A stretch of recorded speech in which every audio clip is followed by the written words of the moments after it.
Praise the Lord. सभी को जय मसीह की। आज रविवार का दिन है और परमेश्वर ने वचन दिया है मेरे प्रिय भाई बहनों। जितने दिन आप लोग सुन रहे संगति कर रहे हैं, सदस्य लिए हैं, उनके प्रभु आशीष दे, ब्लेस करे यीशु मसीह के नाम में धन्यवाद देते हैं। और वचन को जब हम पढ़ते हैं, यहाँ से लिखा है मत्ती 6:14 में। मत्ती 6:14 कहता है, यदि तुम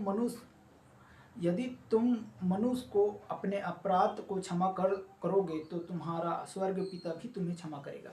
जैसा कि हम एक दूसरे की अपराधों को क्षमा करेंगे, जैसा कि हम मान लीजिए कि एक दूसरे के हम अपराधों को क्षमा करेंगे, तो परमेश्वर यीशु पिता आपका अपराध को क्षमा करेगा। हम क्षमा तो मांगते हैं, पर हम क्षमा तो यहाँ पर मांग लेते हैं, परंतु यहाँ पर लिखा है बोझ से पहले दबे हैं। जैसा आप लोग जैसा बोझ से दबे हुए हैं, लिखा है मत्ती 11:25 में लिखा है, बोझ से दबे हुए लोग के लिए विश्राम। उसी समय उसी यीशु ने कहा कि हे पिता, स्वर्ग पिता, तेरी पृथ्वी का मैं धन्यवाद करता हूँ। तो वैसा ही हम सबको धन्यवाद करना चाहिए प्रभु यीशु मसीह का, जो हमारा उद्धार करता है। मेरे प्रिय भाई बहनों, गौर से सुनिएगा।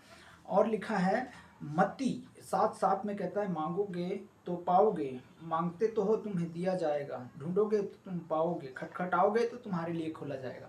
तो हमें इस विषय में मांगना है कि देखिए, हमें पवित्र आत्मा मांगना है हमारे आजू बाजू भाई बहन के लिए, जो बीमार है, अपाहिज है, लंगड़े लूले हैं, जो उन सभी लोगों के लिए हमको मांगना है।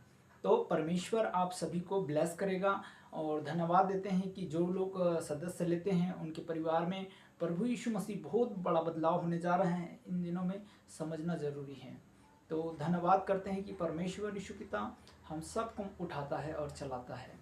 तो याद रखिएगा, तो हमें अच्छे मन से मांगना है, अच्छे तन से मांगना है। इसीलिए यदि तुम मनुष्य के अपराध को क्षमा करोगे, जैसा मेरे प्रिय भाई बहनों, अगर आप पति या पत्नी में झगड़ा हो रहा है तो भी एक दूसरे के अपराधों को क्षमा करना है।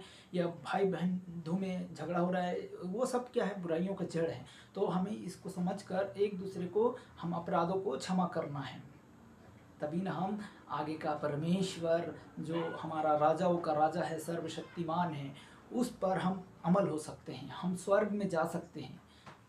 अतः इससे आगे हम स्वर्ग में नहीं जा सकते हैं, क्योंकि प्रभु यीशु मसीह हमें बोझ से दबे हुए लोगों को बोलता है कि आप लोग अगर बोझ से दबे हैं, आपका नाम नहीं जानता हूँ मैं, लेकिन पिता परमेश्वर उस नाम को आपको जानने वाला है। और बोझ से जो दबे हुए लोग हैं, वो आशीष का कारण होगा, ब्लेस होगा।